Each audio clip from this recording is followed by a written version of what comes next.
Positive Coaching Alliance can help. PCA, a national nonprofit, offers more than 1,000 free online resources for youth and high school sports coaches, parents, students, and administrators. Visit PCADevZone.org. Is this the tackle? This is the KBLA Sports Minute with Ray Richardson. For the second year in a row, the Lakers were eliminated in the first round of the NBA playoffs. And for the second year in a row, LeBron James said he has a lot to think about regarding next season. Minnesota's 103-96 win at Crypto.com Wednesday night finished off the Lakers in 5 games. After the loss, LeBron was asked about next season. He said he doesn't have an answer to that question. LeBron said he needs to have a conversation with himself and his family. I'm going to put it out here right now. There's a very real possibility that we may have seen LeBron James play his last game. He's 40 years old. In 22 NBA seasons, he has accomplished everything any player could ever dream of. He has nothing more to prove and nothing to shoot for other than an NBA championship. And the way the Lakers roster is constructed, LeBron knows as well as anybody, a Lakers title could be several years away. Stay tuned. No debates, no speculation, just the info you need. That's your KBLA Sports Minute. I'm Ray Richardson on KBLA Talk 1580.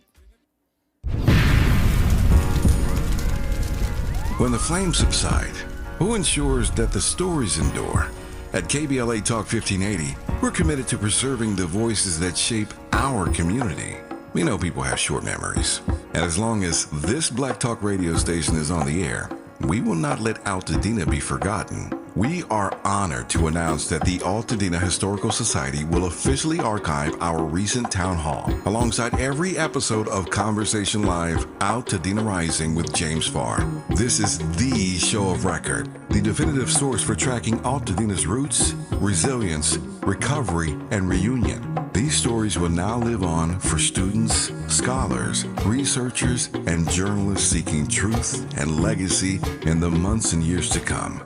Because history isn't just made, it's honored, it's recorded, and it's passed forward. We're KBLA Talk 1580, and we've got your black.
Stevie Wonder on Tavis, Smiley. There he is. Superstition. In this hour, 2 conversations as promised on the B side of this hour. Actually, let me back up. The entire hour is about what happened at Kent State 55 years ago. In case you're just tuning in, I said earlier on today's program that this week of shows on Tavis, Smiley, not always planned this way, but it just kind of happens that way sometimes. This week seems to have been about anniversaries. We spent some time yesterday. Had a great number of conversations yesterday, indeed, about the 50th anniversary of the end of the Vietnam War this week. So yesterday we talked about 50 years since Vietnam.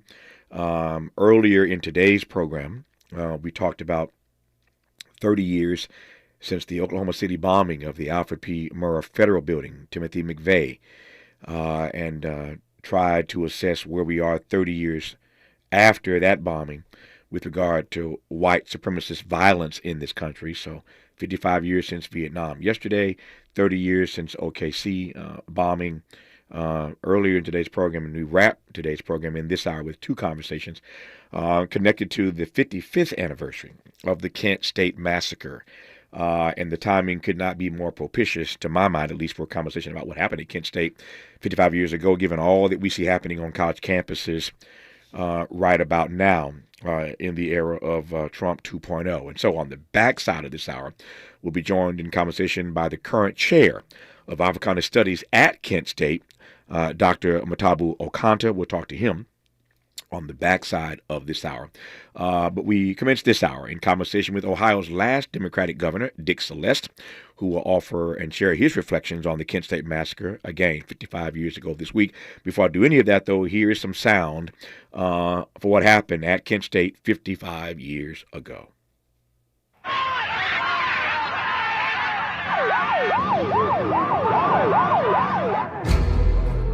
Two young men and two young women were killed. A dozen or more others were wounded, some by gunfire and some by bayonets. Every university in America just stopped.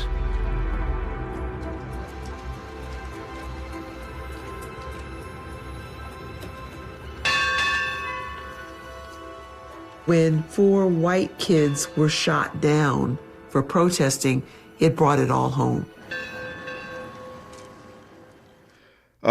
Governor Celeste, good to have you back on this program. How are you, sir?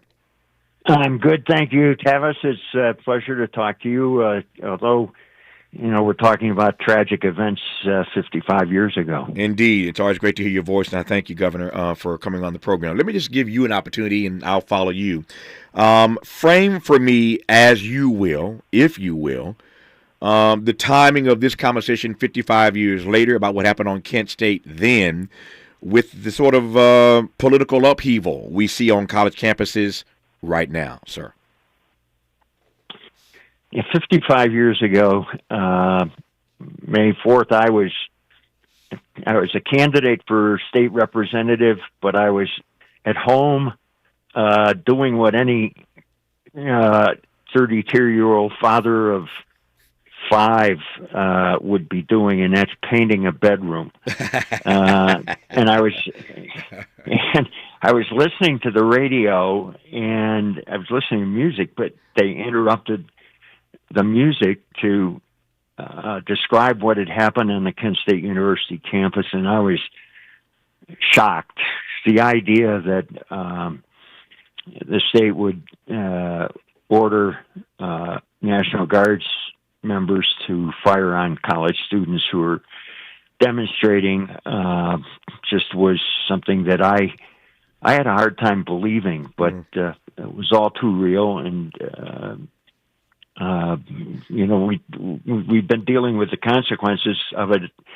Even today, if you Google Kent State, the first thing that comes up is not the university itself, but it's Kent State massacre. And so that, it was a defining moment, I think, for many young people.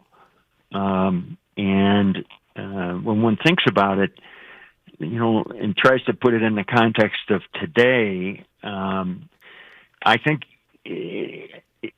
my view is that we should never have people with loaded guns, whether they're students or law enforcement officers, on college campuses. That there are other ways. There are other ways to deal with protests, and other ways to deal with even potentially violent conflict, and people should be trained in that work. Yeah. I worry because I think we have an administration currently that is more than willing to try to enlist our military in domestic matters that where they don't belong, and it really puts those who are serving in our armed forces in a terrible situation. The irony on the Kent State campus was that most of the National Guardsmen were probably the same age as the students who were demonstrating. It was tragic that you had 19 and 20 and 21-year-olds on both sides. It's one of many ironies. One of many ironies about what happened in Kent State 55 years ago. Glad I have the last Democratic governor of Ohio, the Buckeye State, Dick Celeste, in this first half hour. We'll be joined again later on the B side of this hour by Dr. Mwatabu Okantah, who is now the chair of Africana Studies at Kent State. But when we come forward, the governor, I do want to probe some things he said already. I want to talk about guns on college campuses and elsewhere, for that matter. I want to let him talk about the consequences of Kent State all these years later, as he put it. I want to talk about dissent and the nature of dissent on college campuses and in our country writ large these days. And I want to talk about what it means to have a president who a president who is, in fact, so hostile to academia, so hostile to colleges and universities. What does that mean, and what might that be fomenting in the days and months ahead as we head toward graduation season just around the corner? So I'm honored to be in dialogue with the former governor of Ohio, Dick Celeste, on Tavis Smiley. From Leimert Park with love, this is Tavis Smiley.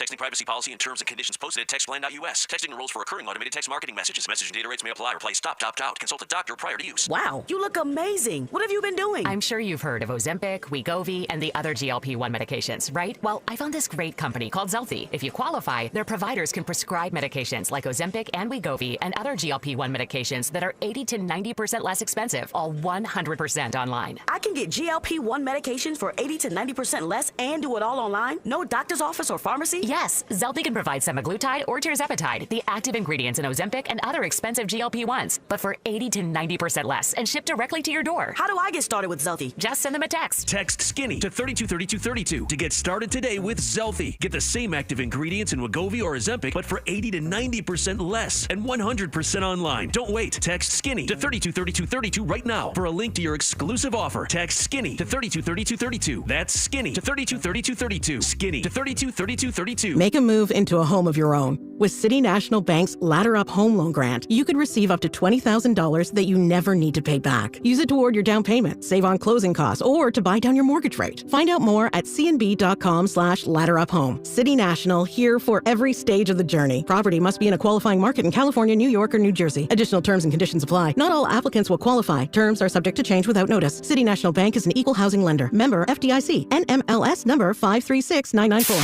KBLA Talk 1580. We've got a lot to talk about. KBLA Talk 1580, connecting you with services and solutions. Worried about eviction? You have rights, and Stay Housed LA can help. Stay Housed LA is a partnership between LA County, the City of Los Angeles, and local service providers. From Lancaster to Long Beach, we're here to help you with tenant education workshops, legal clinics, free legal services for eligible tenants, and online resources about tenant protection laws. Don't face eviction alone. Call our hotline at 1-888-694-0040. That's 1-888-694-0040. Or visit stayhousedla.org. Stay Housed LA, keeping Los Angeles residents in their homes. Stay Housed LA, your rights, your home, our community. This is a community call to action from KBLA Talk 1580. 40 acres in the mule, this is bigger than the music. Yeah, they tried to rig the game, but you can't fake influence. Who among us doesn't like black music? But Kendrick is right. This moment is so much bigger than music. These are serious times. We've got serious problems, and we need serious people who understand that slogans are not solutions. When you want substantial and sober analysis about things that matter to you and the ones you love, this is where you turn. We're KBLA Talk 1580, and we've got your black. Baby! More honesty than you can handle. More empowerment than you can imagine. You're tuned in to Tavis Smiley. Tavis Smiley, former Ohio Democratic Governor Dick Celeste, as we talk about Kent State 55 years later, and how in a new era of campus upheaval that we've been witnessing since the return of Donald Trump to the White House, how the Kent State shootings show the danger, as Governor Celeste suggested a moment ago, the danger of deploying troops to crush legal protest on college campuses, say nothing of Donald Trump's just outright hostility toward academia and colleges and universities. We'll get to that a little bit later in this conversation in this hour. I played some sound for you already. I want to play a bit more sound. I got a few clips I want to play for you this hour, sort of take you back to what was happening 55 years ago. This is some sound of Spiro Agnew, who was then Richard Nixon's vice president. I'll play a Nixon clip a little bit later. But this is Spiro Agnew, who was a vice president again to Richard Nixon. This is him appearing on David Frost, amazing host, by the way. I love David Frost. Appearing on David Frost shortly after the Kent State massacre. Take a listen. Obviously, no one's going to defend destruction of burning buildings and all that sort of thing. But you think that the guardsmen obviously went far too far. The point to remember about that, it seems to me, is that had the rocks not been thrown, there would have been no chance of the killing. And I suppose had the tear gas not been thrown, then the rocks wouldn't have been thrown. That's right. And had the buildings not been burned and the threatening assembly not been conducted, the tear gas wouldn't have been thrown.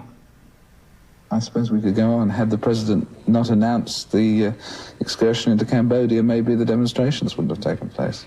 Well, now that's an interest. Now you're going back into an interesting area. What a fascinating clip. I love that clip because it shows you the back and forth.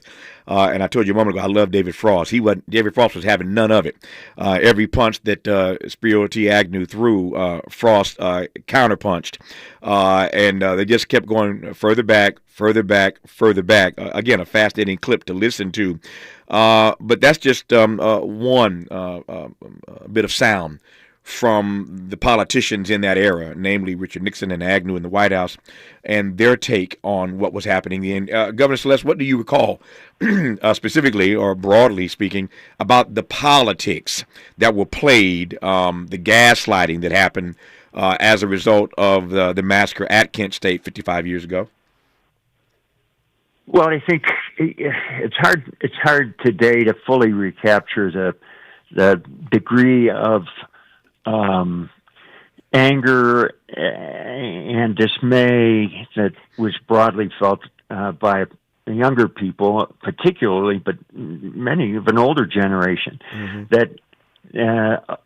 That commitment that President Nixon had made when he was running to end the war in Vietnam seemed to have actually gone in the other direction.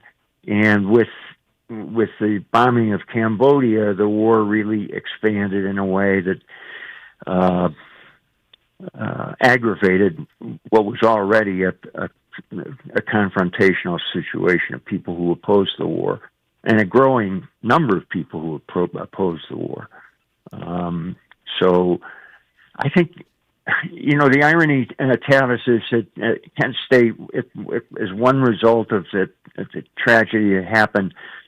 By 1971, they had set up a Center for Conflict Resolution on campus, and I think Kent State University today has one of the best programs in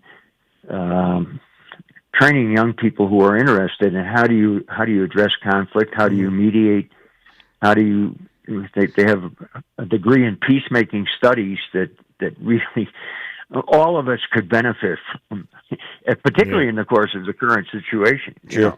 What speaking of the current situation, what is your read, Governor Celeste, on the way that Donald Trump and his administration has handled or mishandled these protests on college campuses, and put another way, not just protest, but protestors on college campuses? Well, I think it's a shame. I think that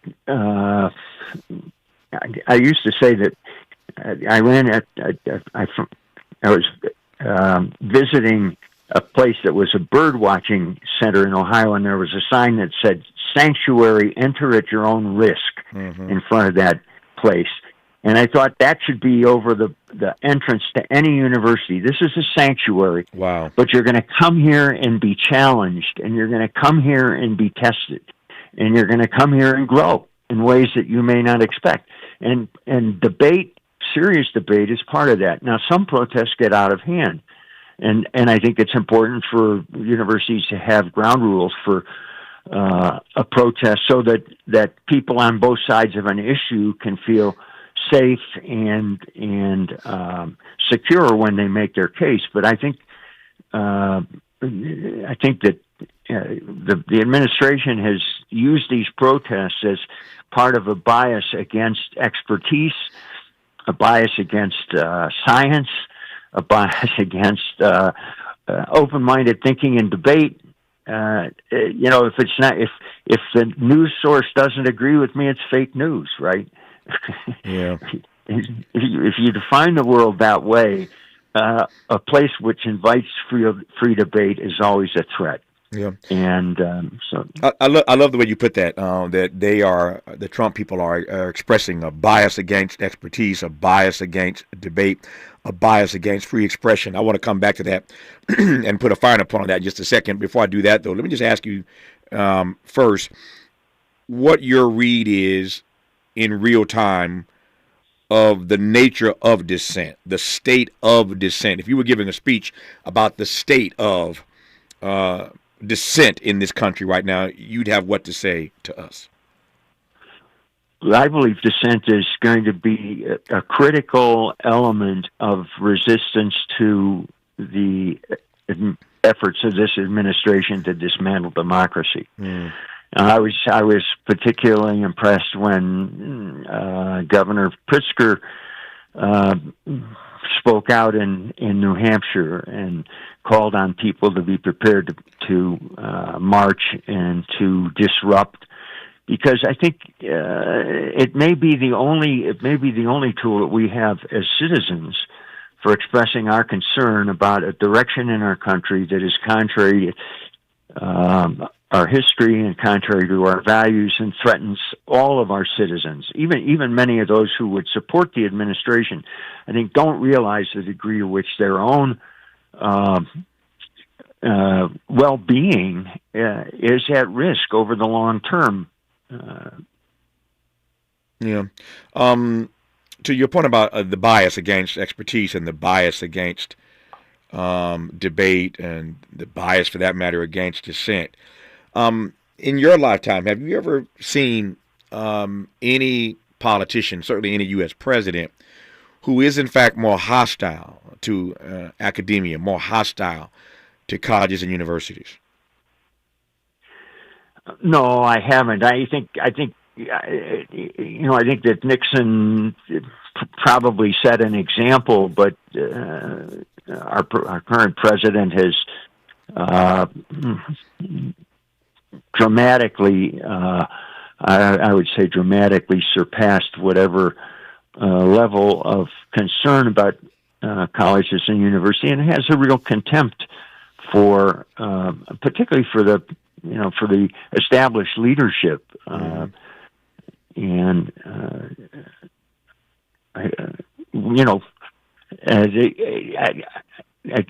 Interestingly, and I think importantly, some people are willing to speak up, and whether it's those in the media, like recently Scott Pelley testing his own organization, sure.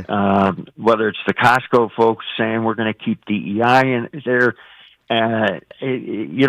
all of us have to find our own ways to express our concern and the values we're prepared to stand up for. Yeah, it's fascinating for me. I mean, I'm not naive. I see what they're doing. But it's not like the members of the Trump administration, many of them didn't go to these same Ivy League schools. So it's just fascinating for you to see them push against Columbia and push against Harvard, and Donald Trump's got a Wharton degree. I mean, you're pushing against these institutions at which they, in fact, were educated themselves. And so if set the politics aside for the second, they're pushing against many of their own alma maters, right? I agree with that, Tavis, but just one point. Sure. Donald Trump has never released his transcripts. His transcript from Wharton, and it may be that he resents the fact that his father had to buy the result, that he didn't earn it. You know what I mean? I don't know. You see what I mean? I hear you. No, No, I'm sorry. You may be right. You're right. He hasn't released them, so you may have a point there. I digress on that for now. I want to circle back to the point you made. I've just got about 3 or 4 minutes left with you. And I want to circle back to the point you made, Governor Celeste, about guns. And by the way, in case you've just tuned in, we're in a conversation with the former Democratic governor of Ohio, the Buckeye State, Dick Celeste, talking about the 55th anniversary of this massacre at Kent State University and the impact, the consequences, the reverberations, the repercussions that are still being felt from what happened on that campus 55 years ago, particularly in this era of Donald Trump 2.0, where he is again so angry with these institutions of higher learning for whatever reason or reasons. But you mentioned the guns earlier, and I want to just get your take on the danger of deploying troops to crush these legal protests on college campuses. It happened then. It could happen again. At this point, thankfully, we've seen nothing like Kent State. But if Donald Trump keeps moving against these campuses and we see more of these protests, I don't know what's going to happen somewhere down the road. But talk to me again quickly about the danger of deploying troops to put down these kinds of legal protests on these campuses. I just think that we've never trained our military, and for good reasons, on crowd control in a domestic situation. This is not what they're prepared for. But I also believe, Tavis said, there is a responsibility on the leaders of our universities. When I arrived at Colorado College, where I was president starting in 2002, there was a series of demonstrations planned. We had a Palestinian speaker and an Israeli speaker coming, and there were conflicting demonstrations going on campus, and the local police asked where they could station snipers because they were concerned about something getting out of control. You remember, this is only 1 year after 9/11, and I said, ain't no way that we want snipers on our campus. Keep them downtown. We know how to call the police if we need the police, but I don't want folks with loaded guns on campus. And I just think the danger is that this is not what we've prepared our military forces for good reason. Yeah. And so I think ideally every college, the leadership of every college or university would be prepared to say, it is our responsibility to keep order on our campus, and we will do that. If we need help, we'll ask for the appropriate help. Yeah. The flip side of deploying troops with guns on these campuses, and you have been, again, both a governor and a college president. The flip side of all this, though, are colleges cracking down on students. I don't like that frame either, Governor. No, I think that, as I say, I think the challenge is to create a forum in which everyone feels safe and comfortable to speak, right, and being clear that, look, they're going to be opposing views. I mean, we ended up with 3 different demonstrations on our campus for 2 days. And the way I dealt with it, instead of guns on campus, I put porta potties out there. Yeah. And I basically said, look, if people go to relieve themselves, they're going to do that side by side, and they're going to wait in a line, and they'll get into a conversation because they're anxious to get inside the porta potty. And in the end, after 2 days of meetings, and they did an evaluation of the symposium that was going on with these competing speakers, the most popular thing was the porta potties. Mm-hmm. Interesting. We were talking about Kent State, 55 years after this massacre on this Ohio campus. Yep. I have been delighted for the first half hour of this hour to be in conversation with the former Democratic governor of Ohio, former college president himself, Governor Dick Celeste. We'll continue our conversation about the enduring legacy of Kent State 55 years later when we come forward with the chair of the Africana Studies Department right now at Kent State, Professor Mwatabu Okantah. But Governor Celeste, good to have you back on this program as always. Thanks for your insight, sir. Hey, it was my pleasure, Tavis. Take care. I appreciate what you do. Keep that voice loud and clear. Thank you, sir. We appreciate you. More of this conversation when we come forward on Tavis Smiley. Helping to stretch your moral and political imagination. This is Tavis Smiley.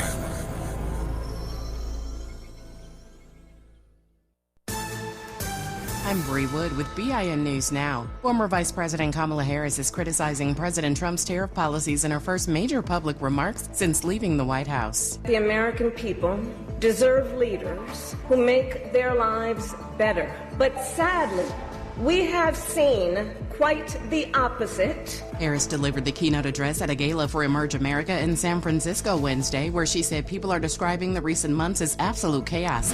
President Trump defended his economic record and poll numbers at a News Nation town hall hosted by Chris Cuomo. He dismissed recent polls as fake, claiming they oversampled Democrats. President Trump said he knows what he's doing. And prosecutors in Tennessee have rested their case in the Tyree Nichols murder trial Wednesday. 3 former Memphis police officers are accused of beating Nichols to death during a traffic stop in January 2023. Get BIN News Now on demand 24/7 on the iHeartRadio app. Got issues with youth or high school sports? Positive Coaching Alliance can help.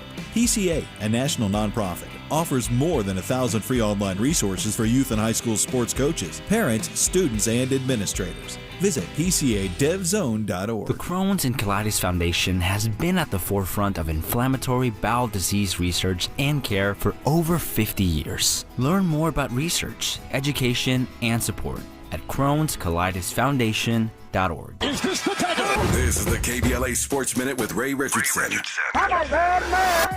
For the second year in a row, the Lakers were eliminated in the first round of the NBA playoffs. And for the second year in a row, LeBron James said he has a lot to think about regarding next season. Minnesota's 103-96 win at Crypto.com Wednesday night finished off the Lakers in 5 games. After the loss, LeBron was asked about next season. He said he doesn't have an answer to that question. LeBron said he needs to have a conversation with himself and his family. I'm going to put it out here right now. There's a very real possibility that we may have seen LeBron James play his last game. He's 40 years old. In 22 NBA seasons, he has accomplished everything any player could ever dream of. He has nothing more to prove and nothing to shoot for other than an NBA championship. And the way the Lakers roster is constructed, LeBron knows as well as anybody, a Lakers title could be several years away. Stay tuned. No debates, no speculation, just the info you need. That's your KBLA Sports Minute. I'm Ray Richardson on KBLA Talk 1580. All I need is one mic. With a KBLA Talk 1580 editorial, I'm Tavis Smiley. With so many shows on our station weekdays and weekends, it's hard for me to keep track of all the guests who are actually in studio on any given day. I wish I'd known in advance that LADA Nathan Hochman was coming in studio for a recent interview. Had I known, I would have loved to have personally greeted him and then asked him why LA City Council member Curran Price is being criminally prosecuted for allegations of misconduct similar to the conflict of interest violations for which former City Council member Kevin De Leon is only being fined. What's that about, Mr. DA? In fairness to Mr. Hochman, it was former DA George Gascon who actually filed felony charges against Councilman Price. I opined then on how these criminal charges against Price did not pass the smell test. I was concerned then that this was yet another wayward prosecution of a high-profile black elected, not to mention a waste of taxpayer money. I am even more convinced now that this is a hot mess. To be clear, neither you or I want a bunch of self-serving, greedy, conflict of interest criminals managing the people's business inside LA City Hall. But we also don't want selective or targeted prosecution of black politicians. We've seen that movie before, and we don't need a sequel. It's hard to watch Kevin De Leon get away with paying an $18,000 fine for repeated ethics violations, what he calls an oversight, and at the same time, watch the DA's office continue its criminal prosecution of Curran Price for issues allegedly involving his wife's clients. Motions, I might add, that were passed unanimously by the LA City Councilman. What are you saying, Tavis? I'm glad you asked. DA Hochman did not start this inquisition, but he certainly has the power to stop it. I have said it before, and I will say it again. Fundamental fairness. In the absence of fundamental fairness, we experience a cascade of deteriorating conditions. The erosion of trust, the weakening of social cohesion, alienation, marginalization, the legitimacy of authority diminishes, cynicism and disengagement grow, and ultimately, people abandon civic participation altogether. Fundamental fairness, Mr. Hochman, That's all we ask. With a KBLA Talk 1580 editorial, I'm Tavis Smiley. As always, we welcome your feedback.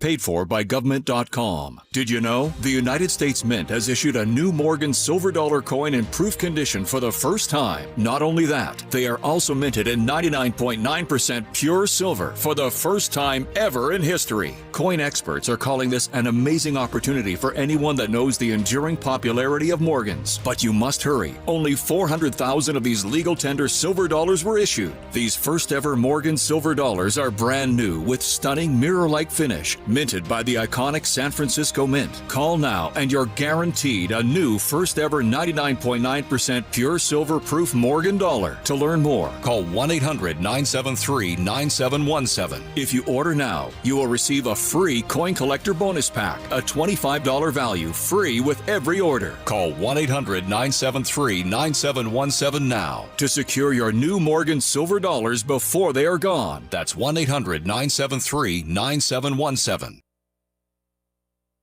Helping to make you the most knowledgeable person in your circle of friends. This is Tavis Smiley.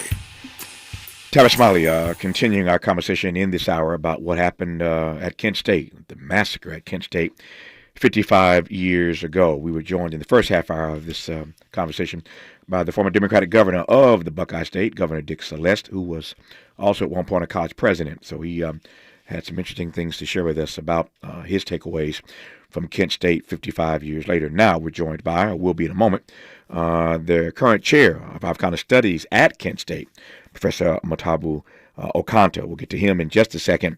Here now, Richard Nixon in a press conference following the massacre at Kent State 55 years ago. You believe that you can open up meaningful communications with this college-age generation, and how? I would like to try as best I can to do that. It is not easy.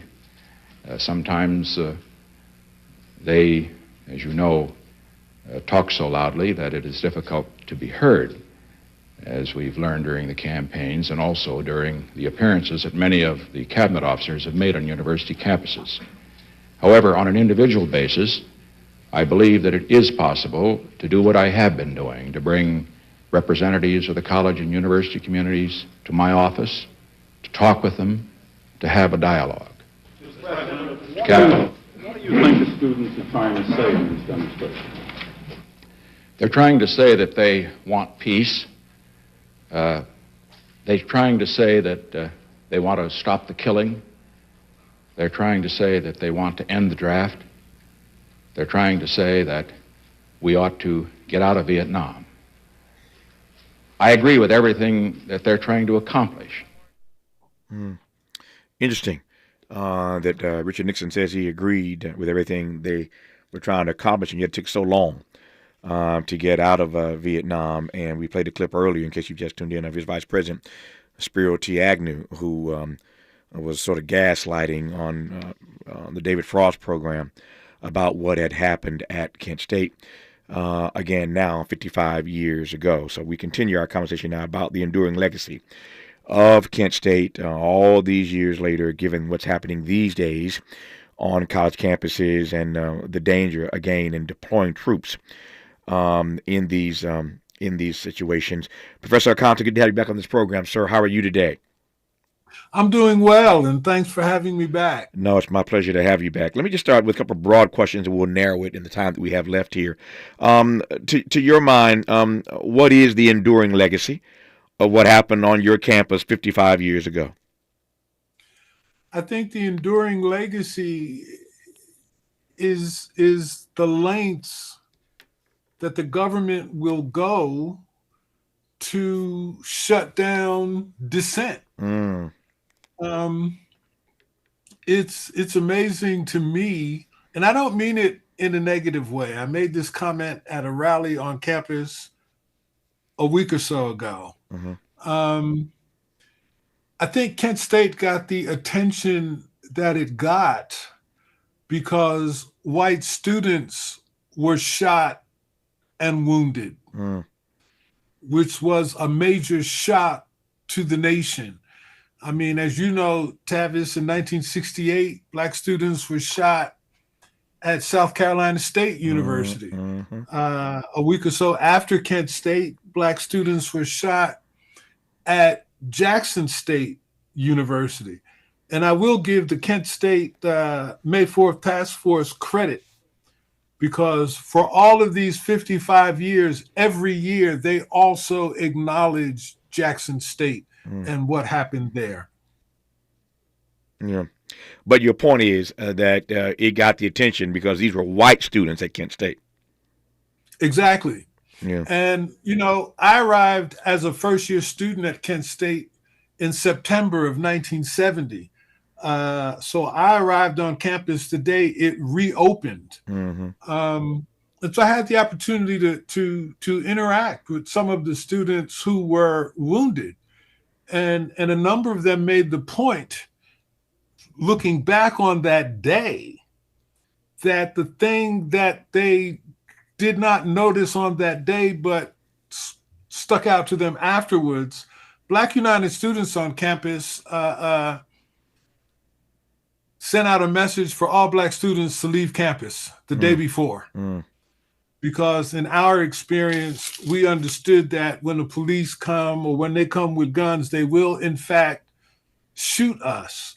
You know, those white students who were out there that day never, ever thought that they would be fired upon by the National Guard. That was just shocking to them. And, you know, that's still very much a part of the legacy, because it was Black United students that helped politicize this campus by walking off campus 2 years earlier to protest the Oakland police force being allowed to recruit on campus. Yeah. I asked this question of Governor Celeste. I want to ask you the same question, give you a chance to express yourself. What, to your mind, was the danger then? I mean, we see what happened, of course. What was the danger then, and what is the danger now of deploying troops with guns to college campuses to put down legal protest? I think it's the same danger. And we are now back into another era where it wouldn't surprise me if that happens. You know, and they are trying to intimidate not just young people in America from dissenting, but Americans in general from dissenting and disagreeing with certain policies that people want to question. So we're in that period again. There are two things I want to ask you. I'm looking at my clock now. It wouldn't be fair to do it now with 45 seconds to go. So let me just tee up where I want to go, and I'll let you sound off when we come forward. First of all, I asked this question of the governor, but the governor is not the chair of the Africana Studies Department at Kent State. You are. So I'm curious in real time to take your temperature on this animus, this hostility that Donald Trump seems to have toward academia. Number one. And then we raised this issue earlier in today's program. Now I want to ask you about this. And that is, these universities and colleges, including Harvard and many others, who have abandoned these affinity programs as we head toward graduation. Many of these schools are abandoning funding, supporting, providing space for it. They want nothing to do with these affinity graduations, these affinity programs for Black, brown students, poor students, and others.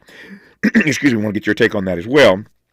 When we come forward, you're listening to Professor Mwatabu Okantah, who is chair of the Africana Studies Department at Kent State University, as we talk about what happened on that campus, this massacre, and what the lessons are that we can learn today, 55 years later. You're listening to Tavis Smiley. From California to the Carolinas, everybody's listening to Tavis. More when we come forward.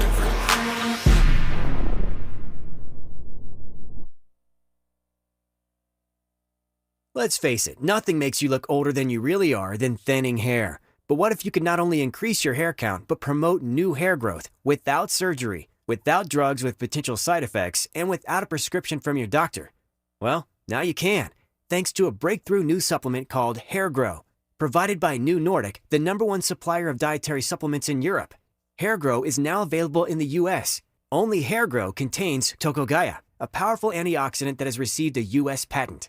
Multiple clinical studies show Hair Grow is safe and effective in promoting new hair growth. In one study, 95% of the patients using Hair Grow saw increased hair count. Don't lose more time and more hair. Try Hair Grow today to feel and look your best. Available online at Amazon, Walmart.com, and NewNordicUSA.com, or in stores at your local CVS. Look younger and feel more confident with Hair Grow by New Nordic at NewNordicUSA.com or in stores at your local CVS. We asked seniors how to prevent Medicare scams. My best advice, if you get a phone call, do not talk to the person. These people are well trained. Don't talk to them.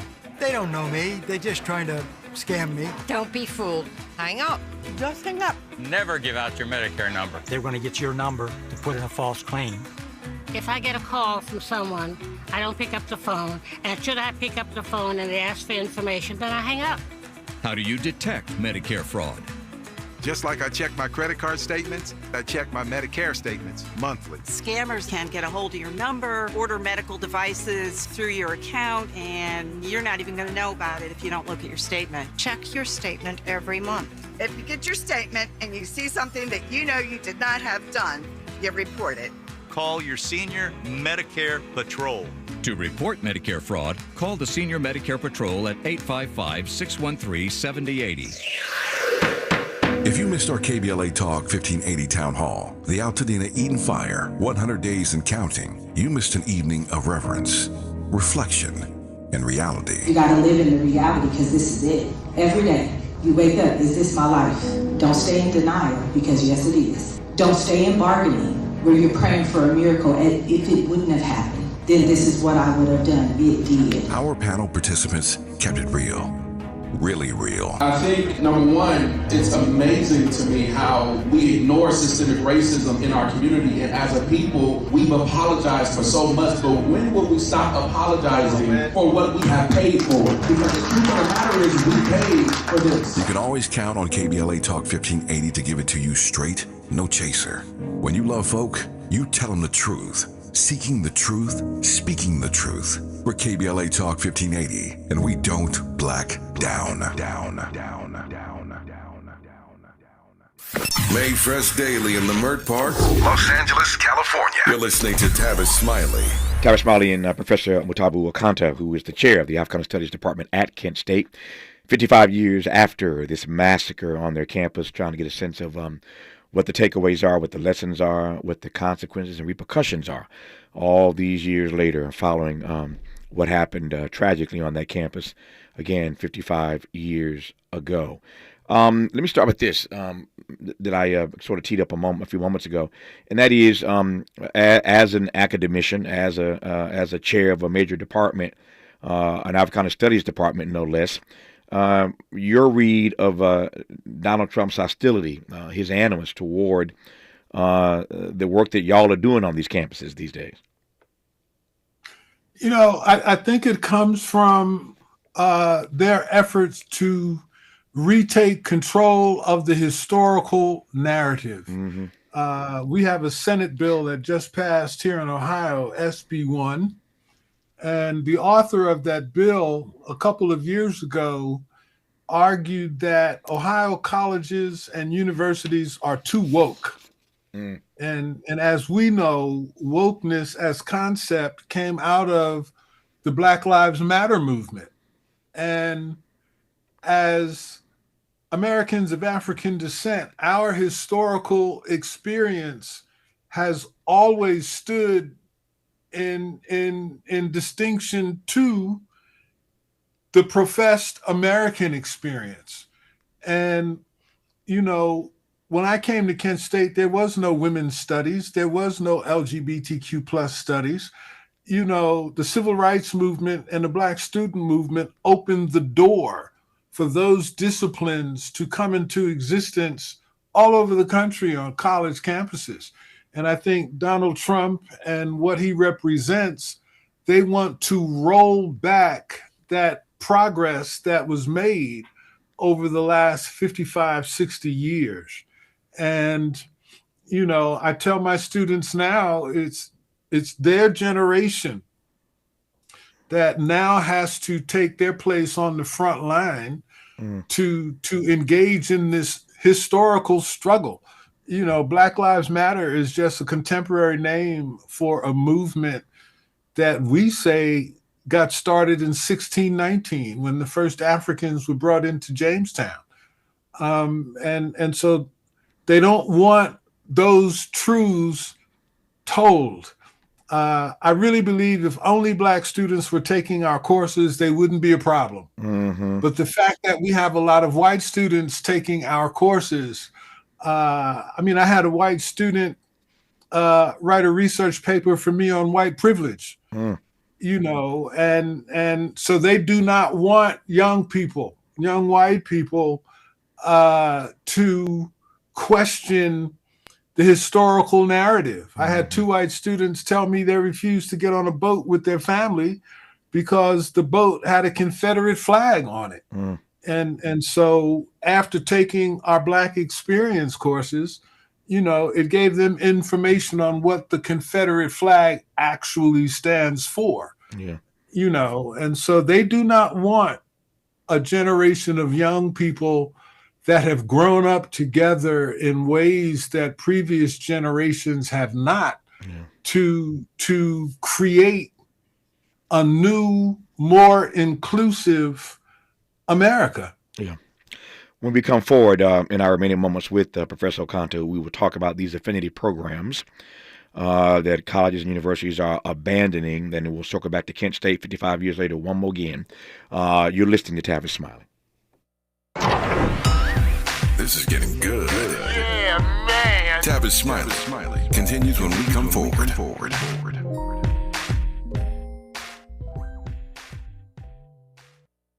This is an ad by BetterHelp.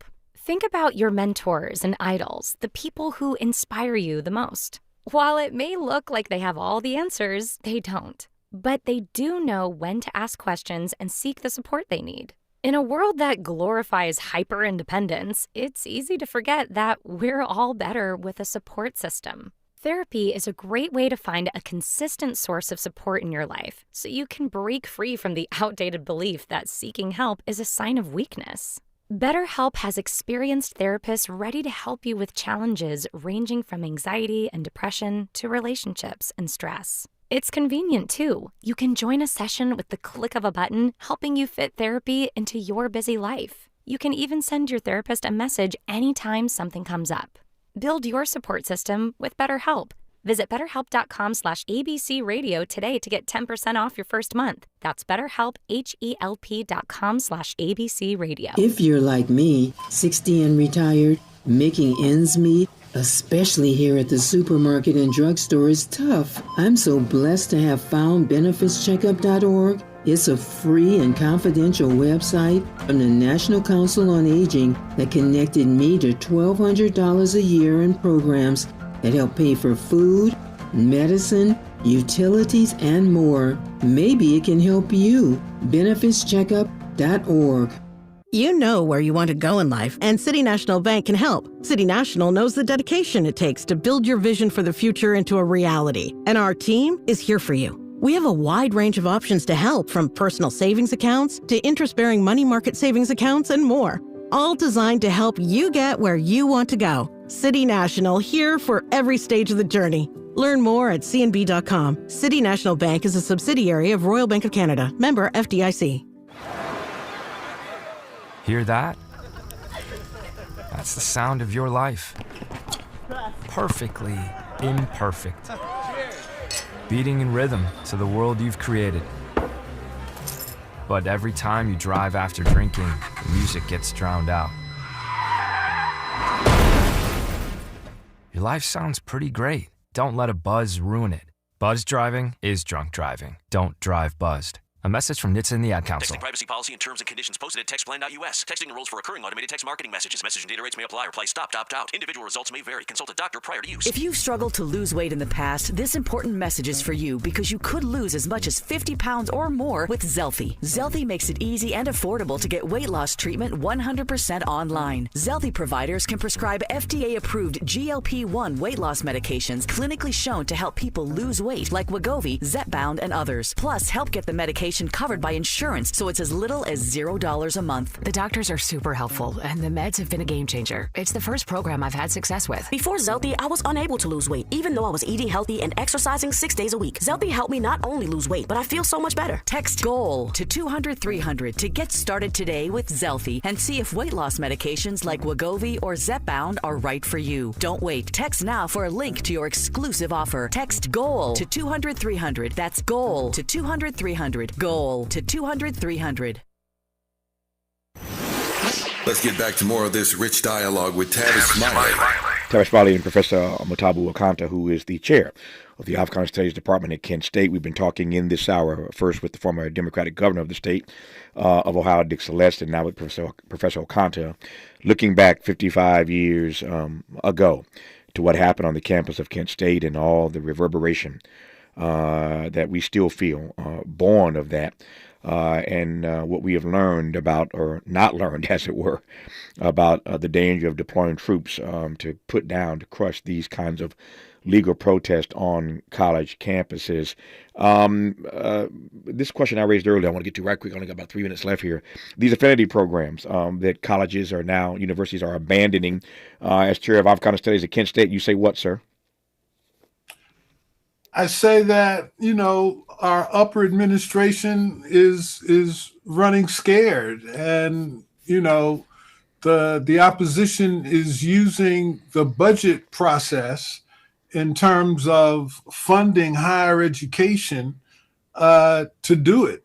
But we've seen this picture before. There's nothing new. I mean, this happened after Reconstruction, in the fall of Reconstruction. If you look at the labor movement in this country, they called out troops to break up labor demonstrations in the 1930s. And so there's nothing new about what we're seeing. And I mean, it is distressing that one would hope that many of our upper administrators would stand tall, but I get it. Yeah. But we're just in another period, and it's going to have to be fought out in the streets in the same way it's been fought out in the past. Yeah. And so we're going to have to disrupt the system, paralyze it, in order to now preserve the progress that we've made over the last 55 years. Yeah. Has progress been made since Kent State, the massacre? I think it has. Yeah. I think it has. Our program has been here since 1969. Okay. And, we're now trying to see how we can navigate keeping our program in relationship to Senate Bill 1. Sure. But once again, at some point, it's going to call for our upper administration to make a case for the existence and the importance of the program. We know it's important. Yeah. Now the university has to stand up and say it's important. Well, that's the question. And not just Africana studies, but women's studies, LGBTQ plus studies. Yeah. They have declared war on higher education in the United States. That is the question, to stand up or bend the knee. I'll leave it there for now. We thank Professor Mwatabu Okantah, chair of the Africana Studies Department at Kent State, for his reflections 55 years later, and more to the point, for his advice about how we move forward. Thank you, sir. We'll do it again. All the best to you. Thank you. Just like that, 3 hours gone. Thanks for tuning in to Tavis Smiley. And as always, keep the faith.